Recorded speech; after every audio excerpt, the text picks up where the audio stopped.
দয়া চলে গেছে। মানুষ নিজের আত্মাকে, নিজের জিহ্বার স্বাদের জন্য নির্জীব নির্জীব ছাগলকেও খেয়ে ফেলছেন। হয় ব্যথা জাগে, হৃদয়ে কষ্ট জাগে যে ছাগলটাকে আপনি কাটছেন নিজের খাদ্যের জন্য, নিজের সন্তানকে যেই ছাগলটা খাওয়াচ্ছেন মাংস রান্না করে, সে ছাগলটাও তো কারো সন্তান ছিল, মা ছিল তো, সেটা তো টপকে জন্মে যায়নি। যে ছাগলটাকে খাচ্ছি, পেটের মধ্যে ঢুকাচ্ছি, ওই সব মশলাপাতি দিয়ে রান্না করতে ঘেন্নাও লাগে না মানুষের মনে হয় গো। ওই ছাগলটাও তো কারো স্ত্রী, কারো পুত্র, কারো স্বামী, কারো তো ছিল। কেউ অধিকার দিয়েছে আমাদেরকে খাওয়ার। বুদ্ধদেবের নাম শুনেছেন? একদিন বুদ্ধদেব অঙ্গুলিমাল নামক এক ডাকাতের কাছে গিয়েছিলেন। অঙ্গুলিমাল বিরাট বড় ভয়ঙ্কর ডাকাত ছিলেন, ব্রাহ্মণ দেখলে হত্যা করে দিত, ধন হরফ করে নিত। বুদ্ধদেব গিয়ে বলছেন, অঙ্গুলিমাল ভিক্ষাম দেহি, কিছু ভিক্ষা দাও। বুদ্ধদেব জানেন যে অঙ্গুলিমাল এরকম, কিন্তু সাধু যদি কৃপা করে, কাউকে যদি বৈষ্ণব কৃপা করে, কাউকে যদি মহাত্মা কৃপা করে, তার জীবন ভগবান তোর জন্য নিজে নেমে আসেন।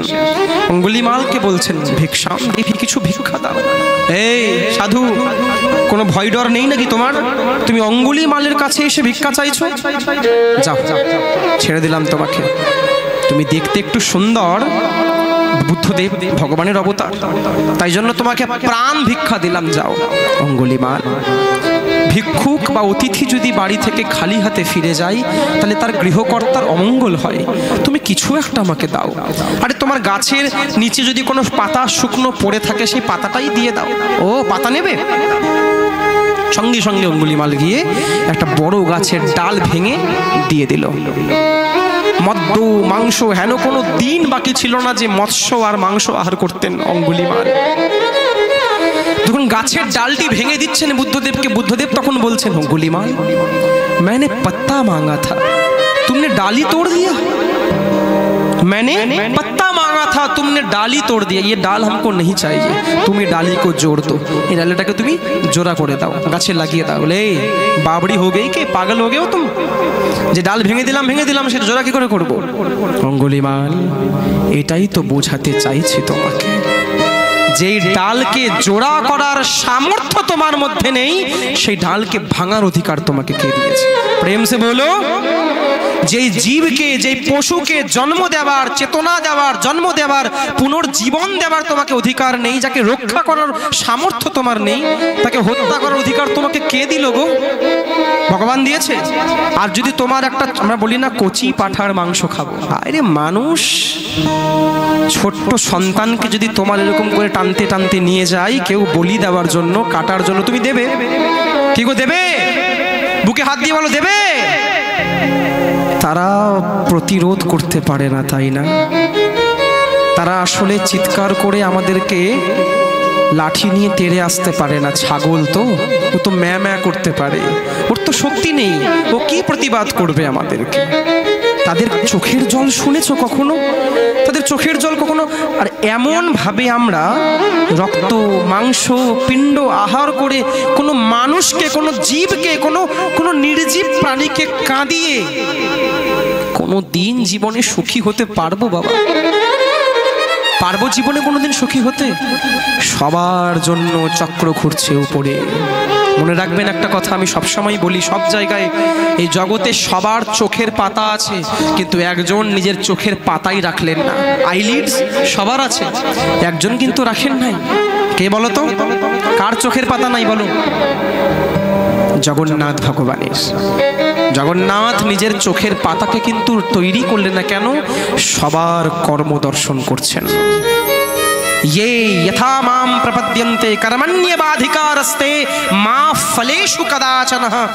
आज তুমি যাকে মেরে কেটে, এইদিকে মন দাও, চোখগুলো পরে অন্যদিকে তাকাবে, আজ যাকে তুমি মেরে কেটে ভক্ষণ করছো, সেই ব্যক্তিও একদিন, সেই পশুটিও, সেই জীবটিও তোমাকে তদরূপ মেরে সমান কষ্ট দিয়ে তোমাকে ভক্ষণ করবে। প্রেম সে বলো। আচ্ছা, আপনারা কেউ দূরে চলে যাবেন না, আর 5 মিনিট হবে, এখানে প্রসাদের ব্যবস্থা করা হয়েছে, আর 5 মিনিট। তো তো যখন বলছেন উদারম্ভ ঋণ জীবা বারাকা কূট ভাসিনাহা, মানুষ নিজের উদরকে পরিপূর্ণ করার জন্য মদ্য মাংস আদিতে মৎস্যতে ভরে রয়েছেন, এবার যেমন খাচ্ছেন তেমনটা বের করছেন। কূট ভাসিনাহা, মানুষের মধ্যে প্রেম বলি আর নেই, কেউ ভালো করে কথা বলতে জানে না, সবসময় তেজ নিয়ে ঝাঁস নিয়ে সবসময় অমঙ্গল সূচক কথা বলে, আর প্রেমের ভাষা কেউ বলতে জানে না, কাঁদছেন।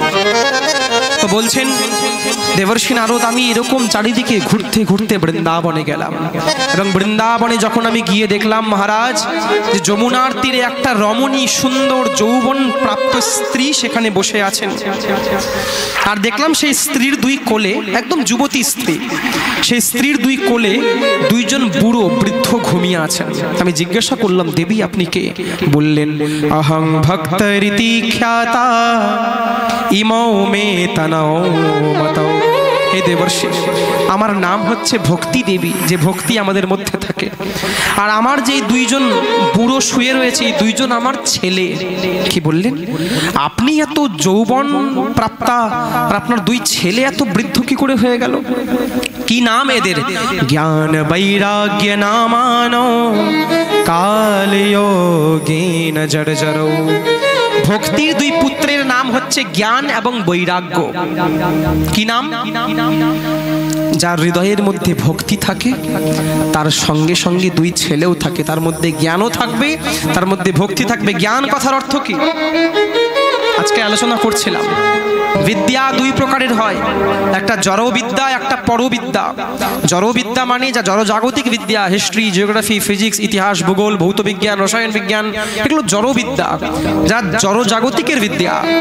আর পরবিদ্যা মানে সে পরমার্থিক জ্ঞান, যে জ্ঞান দিয়ে আমি কৃষ্ণকে জানতে পারবো, যে জ্ঞানের স্বরূপ হচ্ছে ভগবান, যে জ্ঞান শুধুমাত্র ভাগবত প্রদান করতে পারে। যে আপনারা এখন দেখছেন এটা জ্ঞানকে নিচ্ছেন, যা স্কুল কলেজে দেওয়া হয় সেটা জ্ঞান নয়, সেটা শিক্ষা দেওয়া হয় আমাদেরকে। তো জ্ঞান আর বৈরাগ্য কথার অর্থ কি? বৈরাগী মানে বোঝেন তো আপনারা? বৈরাগী কাকে বলে? কমলা বসন, মাথার মধ্যে জটা, গলায় রুদ্রাক্ষের মালা, এটাই বৈরাগী। বলে এটা বৈরাগী নয়। বৈরাগী কোনো সাজে হতে পারে না বাবা। বৈরাগ্য বেশ নয়, বৈরাগ্য একটা আবেশ। আপনি শার্ট প্যান্ট পরে বৈরাগ্য হতে পারেন, চোখে চশমা পরে বৈরাগ্য হতে পারেন। বৈরাগ্য কথার অর্থ কি জানেন? একদিন নরেন মানে স্বামী বিবেকানন্দ রামকৃষ্ণ পরমহংসদেবকে জিজ্ঞাসা করলেন যে ঠাকুর, আমি ঈশ্বর কি করে পাবো? আমি সংসারে থেকে কি করে ঈশ্বর পাবো ঠাকুর? রামকৃষ্ণ পরমহংসদেব বললেন, নরেন, কথামৃতে লেখা আছে, জলে যেন নৌকো থাকে নরেন, নৌকায় যেন জল না ওঠে। নৌকায় যদি জল ওঠে নরেন, নৌকো ডুবে যাবে। তৎপশ্চাৎ আমরা যেন সংসারের মধ্যে থাকি, সংসার যেন আমাদের মধ্যে প্রবেশ না করে। যদি সংসার আমাদের মধ্যে প্রবেশ করে তাহলে আমরাও ডুবে যাব। প্রেম সে বলো। সংসারের মধ্যে প্রবেশ করা মানে মোহ। মোহ কথার অর্থ, এই চশমাটা কার? জোরে বলো। হ্যাঁ, কার চশমা? আমার। এটাই হচ্ছে মোহ। চশমাটা আমার, এটাই মায়া, এটাই মোহ। কেন? আপনি দেখলেন আমাকে পড়তে, এই তো মায়ার মধ্যে পড়ে রয়েছে। এই জগতে কোনো কিছু কারোর নয়। এই চশমা আমার আজ থেকে 10 বছর আগে আমার কাছে ছিল না, বা 5 বছর পরেও যে থাকবে তার কোনো গ্যারেন্টি নেই, কিন্তু তবুও নিজের বলে বসে রয়েছে, এটা আমার। এটাকে ছেড়েই আমাকে যেতে হবে শ্মশানে, শেষ সজ্জায়। তবুও বলছি, কেন? চশমা যদি কেউ ভেঙে দেয় আজকে, আমি আজকে লড়ে যাব। আরে ব্যাসপীঠ থেকে তো জ্ঞান তো প্রচুর দিচ্ছি, কিন্তু আমার মধ্যে মায়া প্রবেশ করবে। কেন? ভগবান নিজে বলেছেন, মামা মায়া দুরত্তয়া।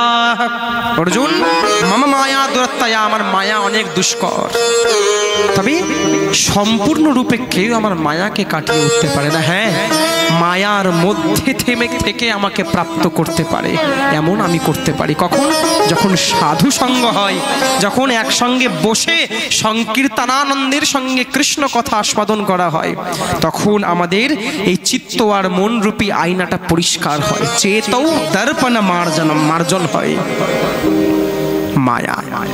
তো যখন বললেন যে বৈরাগ্য কথার অর্থ আপনি সবার সঙ্গে থাকবেন, স্ত্রী, পুত্র, পরিবার, পরিজন সবার মধ্যে, কিন্তু ভ্যালু দিবেন কৃষ্ণকে, মন দিবেন কৃষ্ণকে। মন মনমোহনকে দেওয়ার জায়গা। মন সংসারে যেই দিলেন, যদি মন সংসারে দিলেন মা, সংসার আপনাকে টেনে নিবে নিচে, আর উঠতে দিবে না। এই সংসার হচ্ছে অফুরন্ত কুয়া, যতই যাবেন অপার সংসার সমুদ্র সেতুম। এই সংসার হচ্ছে সমুদ্রের মতো। আবার বললেন অপার সংসার সমুদ্র সেতুম। এই সংসারের সমুদ্র সেতুকে মানে ব্রিজকে ভজামহে ভাগবতম স্বরূপম। এই সংসার রূপী সমুদ্রের যদি কোনো সেতু হয়ে থাকে, ব্রিজ থাকে, সেতুকে পার করতে পারবো, তা হচ্ছে ভাগবত মহাপুরাণ। তো বৈরাগ্য মানে সংসারের থেকে হৃদয়ের মধ্যে ত্যাগ ধারণ করা। গোপীগণ, বৃন্দাবনের গোপী, गोपीगण बैरागी नहीं था बाबा, गोपीगण त्यागी नहीं था। संसार था उन लोगों का स्वामी था, पति था, पुत्र था, परंतु फिर भी सब कुछ रहकर भी गोपी कृष्ण का था। গোপীর সবকিছু ছিল, কিন্তু গোপী স্বয়ং কৃষ্ণের ছিলেন। এটাই তো সংসারে থেকে কৃষ্ণকে পাওয়া। আমার সবাই, কিন্তু আমি তার। মাকে তো ফেলতে পারি না, মাকে সেবা করা পরম কর্তব্য। স্ত্রীকেও তো ত্যাগ করা যায় না। যখন মর্যাদা করেছি, যখন পানি গ্রহণ করেছি, তখন মর্যাদার সঙ্গে স্ত্রীকে রাখতে হবে। স্বামীকে ত্যাগ করা যাবে না, ভগবান শ্রীকৃষ্ণ নিজেই বললেন। কিন্তু ধর্ম নিয়ে থাকো, কর্ম নিয়ে থাকো, মন বিষয়টা একমাত্র কৃষ্ণকে দাও। এই বিষয়টা যে করতে পারে, একমাত্র তারই কৃষ্ণ প্রাপ্তি হয়। প্রেম সে বলো। বেশ, যখন বুঝালেন তখন দেবর্ষি বললেন, আমি খুব ছোট করে বলছি, দেবর্ষি বললেন যে চিন্তা করবেন না হে ভক্তি দেবী, আমি আপনার দুই ছেলেকে পুনর্যৌবন প্রাপ্ত করাবো, আপনি দাঁড়ান। বারবার করে কর্ণের মধ্যে গীতা মন্ত্র শ্রবণ করালেন, বেদ মন্ত্র শ্রবণ করালেন, বেদ বেদান্ত ঘোষশ্চ গীতা পাঠের মুহুর্মুহু। যেই গীতা পাঠ একটু শুনলেন, মন্ত্র শুনলেন, শ্লোক শুনলেন, একটু উঠে বসলেন, আবার মূর্ছিত হয়ে পড়ে গেলেন। এবার বেদের সূত্র মন্ত্র শোনালেন, আবার একটু উঠে বসলেন, আবার মূর্ছিত হয়ে পড়লেন। মানে এই মানুষের মধ্যে ভক্তি ছিল ঠিকই সেই কালে, না জ্ঞান ছিল, না বৈরাগ্য ছিল। যখন চিন্তায় পড়ে গেলেন, তখন বৃন্দাবনের আকাশবাণী হলো, বিরাট বড় আকাশবাণী। কে উদ্যমঃ সফলস্তেয়ং ভবিষ্যতি না সংশয়ঃ এতদর্থং তু সৎকর্ম সুরর্ষে ত্বং সমাচরঃ। হে দেবর্ষি, তুমি এক্ষুনি গিয়ে বিরাট বড় সৎকর্মের আয়োজন করো। এই সৎকর্মের আয়োজনের ফলেই জ্ঞান এবং বৈরাগ্য পুনর্যৌবন প্রাপ্ত হবে। এই বলে ভগবান অন্তর্ধ্যান হয়ে গেলেন। এবার সৎকর্ম তো অনেক রকমের হয়, দানম, ধ্যানম, জপম, সাধনম, অনেক কিছু সৎকর্ম হয়। কোন সৎকর্ম করব তা বললেন না। এই সৎকর্ম বিষয়টাকে খোঁজার জন্য দেখুন দেবর্ষি নারদ তাই জন্য তীর্থ পরিভ্রমণ করছিলেন। এতক্ষণ কিন্তু ঘটনাগুলো বলছেন সনকাদিক ঋষিকে। তো হে সনকাদিক ঋষি, আমি সৎকর্ম খোঁজার জন্য আমি আপনার কাছে আসলাম। আপনি বলুন কোন এমন সৎকর্ম করলে আমাদের মনে ঘুমিয়ে থাকা জ্ঞান, বৈরাগ্য, যৌবন প্রাপ্ত হবে। যেই মহারাজ শ্রবণ করলেন সৎকর্মের কথা, ও সৎকর্ম, সব চাইতে বড় সৎকর্ম শোনো কি হয় জগতের মধ্যে। কে সৎকর্ম সূচকো নূনং জ্ঞান যজ্ঞো স্মৃতৈ বুধৈ শ্রীমদ্ ভাগবতালাপঃ সতু গীতঃ সুখাদিভিঃ। হে দেবর্ষি, এই জগতের মধ্যে যদি সবচাইতে বড় কোনো সৎকর্ম হয় তা হচ্ছে যজ্ঞ। কোন যজ্ঞ? জ্ঞান যজ্ঞ স্মৃতৌ বুধৈ। জ্ঞান যজ্ঞ হচ্ছে এই জগতের সবচাইতে বড় যজ্ঞ। তুমি এক্ষুনি যাও এবং বিরাট বড় করে শ্রীমদ্ ভাগবত মহাপুরাণ সপ্তাহ যজ্ঞের আয়োজন করো। এই সপ্তাহ যজ্ঞের আয়োজন করলেই এবং সপ্তাহ রূপে 7 দিন ধরে যদি ভাগবত মহাপুরাণ কথা, জ্ঞান এবং বৈরাগ্যকে শ্রবণ করাও, তাহলে সেই ঘুমিয়ে যাওয়া, মূর্ছিত থাকা জ্ঞান বৈরাগ্য পুনর্যৌবন প্রাপ্ত হবে। একটা মনে রাখবেন, আমি বারবার বলি, আজকেও বলছিলাম ঠাম্মাকে, মা একটা কথা সত্যি যে আজকে আমাদের এই মাইতি পরিবার ভাগবত তত্ত্বাবধানে করাচ্ছেন, তার ফলে আমি এবং আপনারা সকলেই ভাগবতকে আস্বাদন করার সৌভাগ্য লাভ করছি। কিন্তু জানেন কি একটা কথা, ভগবান যদি না চাই হাজার কিছু হলেও ভাগবত কখনো করানো সম্ভব হয়ে ওঠে না, কখনো সম্ভব নয়। ভাগবত একদিন ভোলেনাথ আর দেবী পার্বতী হেঁটে হেঁটে যাচ্ছিলেন। শোনো, ভোলেনাথ আর ভগবতী এক পথ দিয়ে হেঁটে যাচ্ছিলেন। হঠাৎ ভোলেনাথ এক জায়গায় দাঁড়িয়ে পঞ্চাঙ্গে মাথা নিচু করে প্রণাম করলেন। ভগবতী বললেন, আপনি প্রণাম করলেন কেন? তুমিও করো, তুমিও করো। প্রণাম করিয়েছে। কেন প্রণাম করলেন? এই জায়গায় এমন কি আছে? দেবী, আজ থেকে 500 বছর আগে এই জায়গায় শ্রীমদ্ ভাগবত মহাপুরাণ কথা হয়েছিল 7 দিন ধরে, তাই জন্য এই জায়গাটা এখনো আমার কাছে প্রণম্য। কারণ এই যে আমরা এখন মৃত্যু লোকে আছি, এর নিচে 7 তল রয়েছে, অতল, বিতল, তলাতল, মহাতল, রসাতল, সুতল, পাতাল। যে স্থানের মধ্যে একবার ভাগবত হয় সেই স্থানের ভূমির পাতাল অবধি পুরো 7 তল শুদ্ধ হয়ে যায়। প্রেম সে বলো হ্যাঁ গো মা। বা এই ভূমি, এই গ্রামের 7 তল শুদ্ধ হয়ে যায় একবার যে স্থানে ভাগবত হয়। হে দেবী, পার্বতীকে বলছেন ভোলেনাথ, আজ থেকে 500 বছর আগে এখানে ভাগবত হয়েছিল, তাই জন্য প্রণাম করলাম। আবার যখন কিছু দূর হেঁটে গেলেন, আবার এক জায়গায় প্রণাম করলেন। যা বাবা, হে নাথ, এখানেও কি 500 বছর আগে ভাগবত হয়েছিল? বলে না দেবী, আজ থেকে 500 বছর পরে এই জায়গায় ভাগবত হবে, তাই জন্য আজই এই জায়গা আমার কাছে প্রণম্য। প্রেম সে বলো। ভগবানের কথা, ভাগবত কথা কোথায়, কি রূপে, কার দ্বারা, কি সংকল্পে হবে তা বহু পূর্বে নির্ধারিত করা থাকে, এতে কোনো সন্দেহ নাই। তাই একটা কথা মনে রাখবেন, শুধুমাত্র যাদের অর্থ আছে তারাই যে ভাগবত কথা করাতে পারে এমন নয়। কেন? রাম কৃপা বিনু মিল হ্যায় না সন্তান, রাম কৃপা বিনু মিলে হে না সন্তান। ভগবান যদি না চাই যে আমার কথা অনুষ্ঠিত হবে, হাজার চেষ্টা করলেও কখনো অর্থ দিয়ে ভাগবতকে আনা সম্ভব নাই। বলিয়ে শ্রীমদ্ ভাগবত মহাপুরাণ কি। চিৎকার করে বললেন, এখনই যাও, আর চিন্তা করো না, সঙ্গে সঙ্গে গিয়ে তুমি 7 দিনের ভাগবতের আয়োজন করো। প্রলয়ং হি গমিষ্যন্তি শ্রীমদ্ ভাগবত ধ্বনেঃ কালের দোষা ইমে সর্বে সিংহ শব্দাদ বৃকাইব। হে দেবর্ষি নারদ, যেরকম বনে জঙ্গলের মধ্যে সিংহের শব্দ শুনে, সিংহ তো বনের রাজা, সিংহের শব্দ শুনে আশেপাশে সমস্ত জন্তু জানোয়াররা ভলে পলায়ন করেন, পালিয়ে যান, সেরকম প্রলয়ং হি গমিষ্যন্তি শ্রীমদ্ ভাগবত ধ্বনেঃ। এই মাইক্রোফোন, মাইক, এত এত চোং যত দূর অবধি ভাগবত মহাপুরাণের কথা ছড়াচ্ছে বা পৌঁছাচ্ছে, তত দূর অবধি কলিযুগ ভয়ে পলায়ন করতে থাকেন, পালাতে থাকেন। কেন? ভাগবতের শব্দ শুনছে তাই, ভাগবতের শ্লোক শুনতে পাচ্ছে তাই।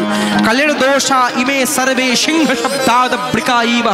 যেরকম সিংহের শব্দ শুনে সবাই থরথর করে কাঁপে, সেরকম ভাগবতের শ্লোক, ভাগবতের মন্ত্র, ভাগবতের কথা শুনে কলিযুগ থরথর থরথর করে কাঁপে।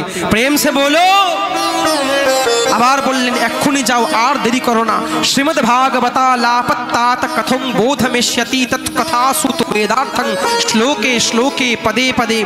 সুন্দর ভাগবতের আয়োজন করা হলো, বিরাট বড় ব্যাস মঞ্চ নির্মাণ করা হলো, হাজার হাজার ভক্তদের বসার জন্য। কে আয়োজন করছেন? দেবর্ষি নারদ নিজে খেটে করছেন। ব্যাসপীঠের মধ্যে আসন প্রদান করা হলো, সেখানে সনকাদিক ঋষি, ব্যাস সাক্ষাৎ ব্যাস ভগবান হয়ে বসলেন। আর কাকে কাকে নিমন্ত্রণ জানিয়েছে দেখুন ভাগবতের জন্য। কে ভৃগুর বশিষ্ঠ চাবনশ্চ গৌতমঃ মেধাতির দেবলৌ দেবরাতৌ রামস্থতাগাদি সুতশ্চ শাকলৌ মৃকণ্ডপুত্রাজি পিপ্পলাদঃ।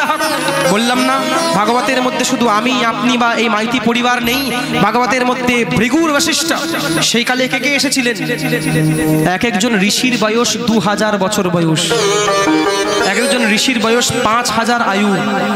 ঋষি বশিষ্ঠ যিনি ত্রেতা যুগের ঋষি ছিলেন, এই ভৃগু ঋষি যিনি সাক্ষাৎ ব্রহ্মার পুত্র, ভৃগু এসেছেন, বশিষ্ঠ এসেছেন, গৌতম ঋষি এসেছেন, মেধাত ঋষি এসেছেন, দেবল ঋষি এসেছেন, আর কে গাধি সুতশ্চ শাকল ঋষি এসেছেন, মৃকণ্ডপুত্র পিপ্পলাদ ত্রিজটা ঋষি এসেছেন, পিপ্পলাদ ঋষি হাজার হাজার বলছেন যোগেশ্বরও ব্যাস পরাশরৌ চ, এমনকি বেদব্যাস মুনি নিজে এখানে এসেছেন, আর বেদব্যাস মুনির পিতা পরাশর মুনি, পরাশর মুনিও ভাগবত কথার মধ্যে আয়োজন হলেন। আর বলছেন কে গঙ্গাদ্যা সরিতস্থ পুষ্করাদির সংসারাদি, সপ্ত নদী, এই 7টি নদী শরীর ধারণ করে ভাগবত শুনতে এসেছেন। আর কে কে এসেছিলেন তখন?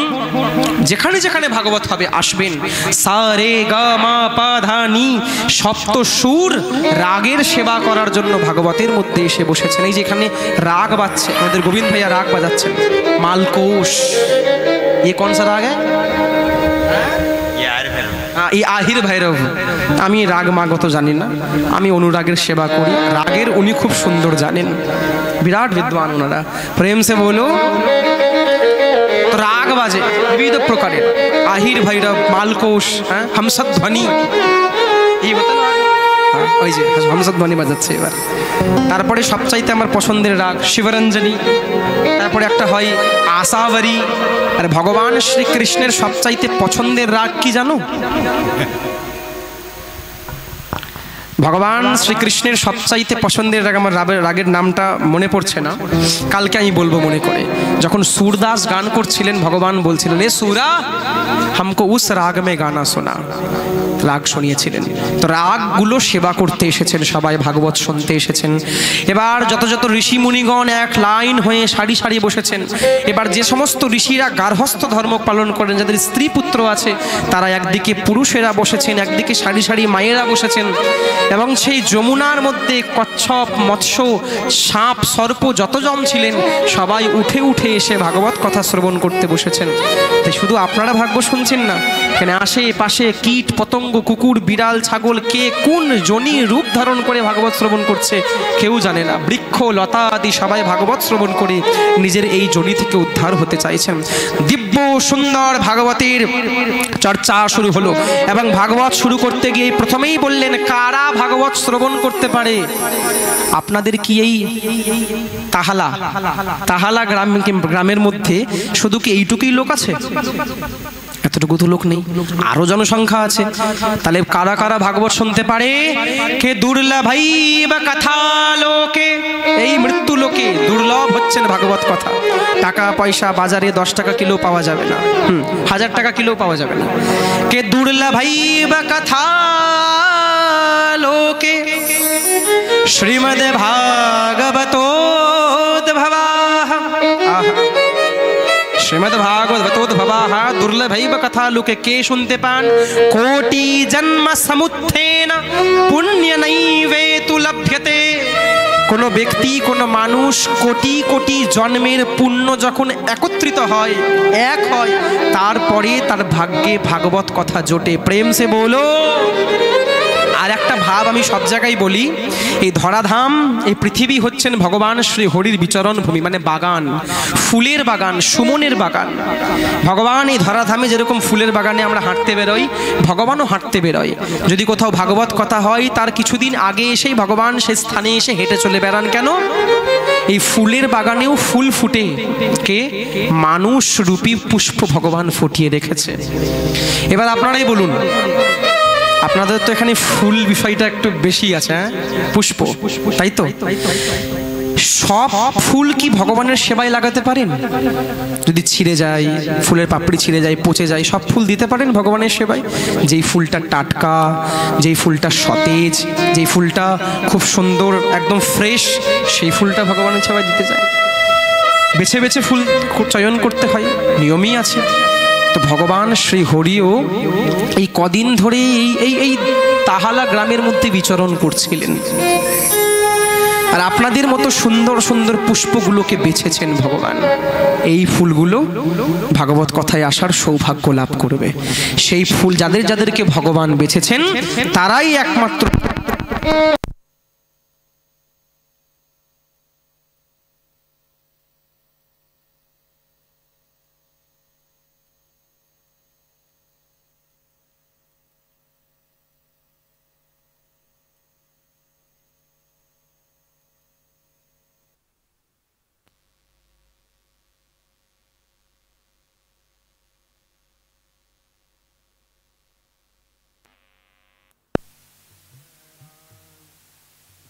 রাধে রাধে গোবিন্দ গোবিন্দ রাধে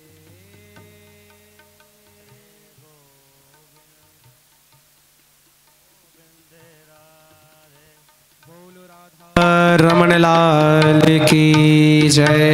আমার গুরুদেব একটা কথা বলে, যদি কথার মাঝখানে কোনো বাধা ঘটে, কথার মাঝখানে যদি ডিস্টার্ব ঘটে, ভাববে কলিযুগ সেই কথাই এসেছে। বলে কেন?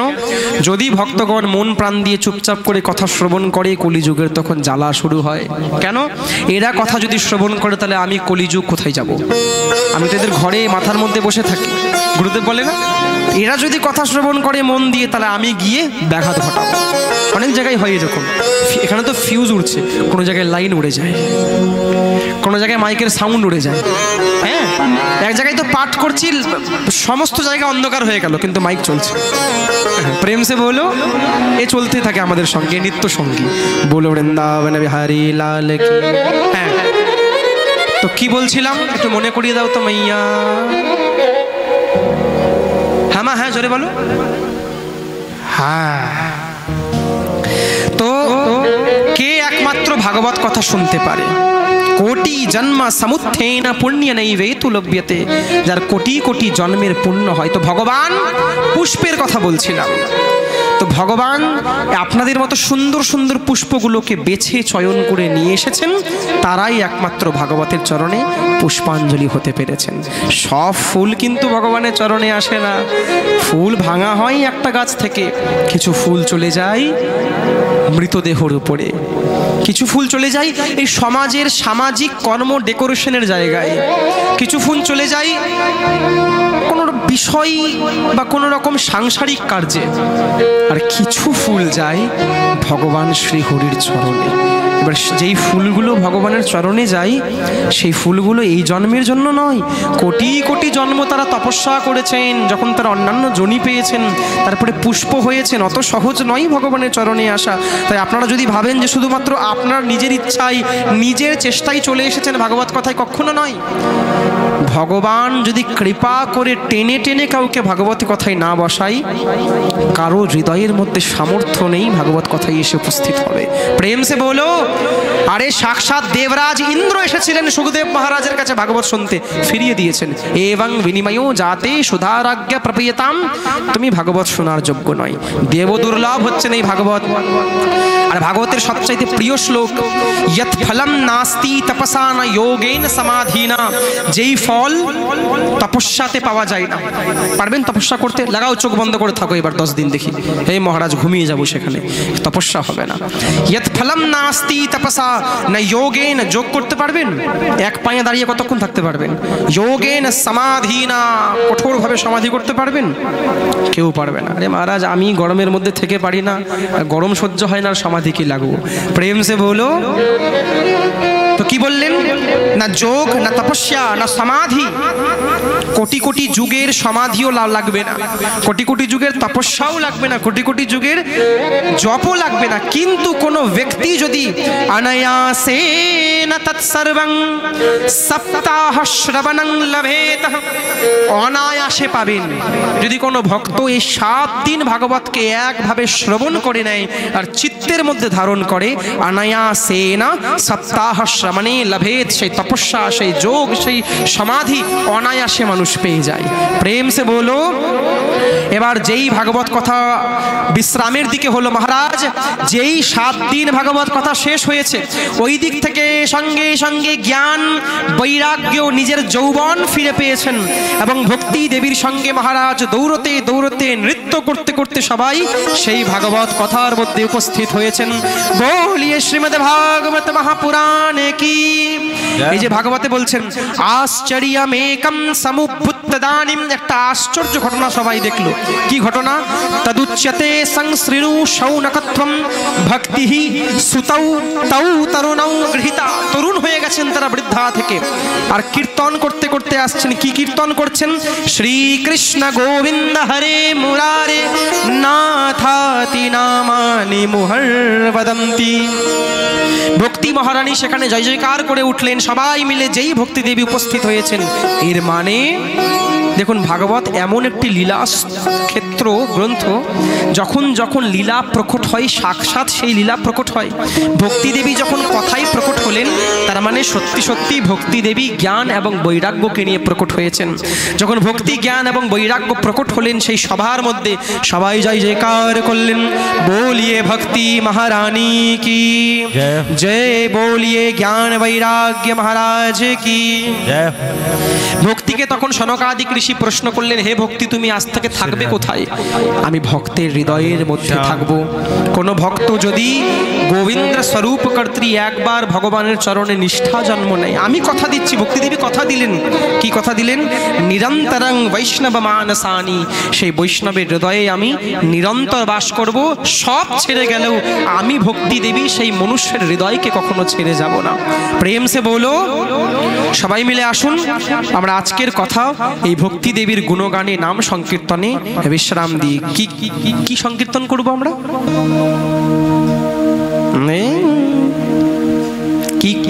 ভক্তিং সুতৌ তৌ তরণৌ গৃহীত্বা প্রেমৈক রূপা সহসাত বিরাশিত শ্রীকৃষ্ণ গোবিন্দ হরে মুরারি হে নাথ নারায়ণ বাসুদেবা। श्री कृष्ण गोविंद हरे मुरारी हे नाथ नारायण वासुदेवा। श्री कृष्ण गोविंद हरे मुरारी। यदि কেউ দাঁড়িয়ে নৃত্য করতে চাও তারাও নৃত্য করতে পারে। বাসুদেবা শ্রী কৃষ্ণ গোবিন্দ হরে মুরারি হে নাথ নারায়ণ বাসুদেবা। শ্রী কৃষ্ণ গোবিন্দ হরে মুরারি हे नाथ नारायण वासुदेवा। श्री कृष्ण गोविंद हरे मुरारी हे नाथ नारायण वासुदेवा। श्री कृष्ण गोविंद हरे मुरारी हे नाथ नारायण वासुदेवा। श्री कृष्ण गोविंद हरे मुरारी हे नाथ नारायण वासुदेवा। श्री कृष्ण गोविंद हरे मुरारी हे नाथ नारायण वासुदेवा। श्री कृष्ण गोविंद हरे मुरारी हे नाथ नारायण वासुदेवा। श्री कृष्ण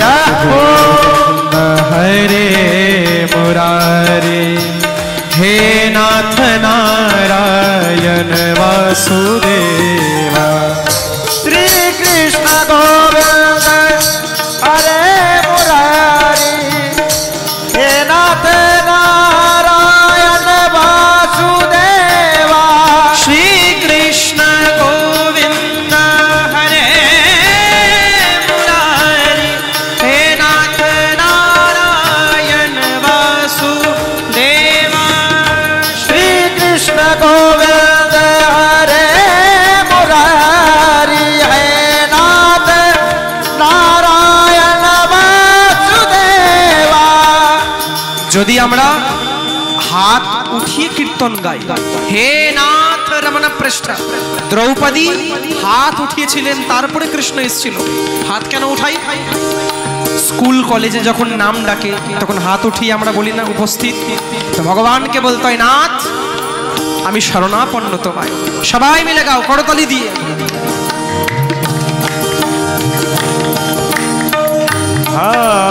पितृमात्र स्वामी सखा हमारो, पितृमात्र स्वामी सखा हमारो, हे नाथ नारायण वासुदेव। पितृमात्र स्वामी सखा हमारो, पितृमात्र स्वामी सखा हमारो, पितृमात्र स्वामी सखा हमारो, पितृमात्र स्वामी सखा हमारो, हे नाथ नारायण वासुदेवा, हे नाथ बोलो गोविंद महाराज की वासुदेवा।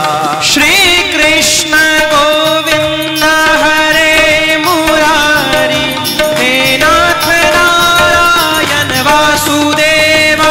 श्री कृष्ण अरे लाइट चलছে हरे मुरारी, हे नाथ नारायण वासुदेवा। श्री कृष्ण गोविंद हरे मुरारी, हे नाथ नारायण वासुदेवा।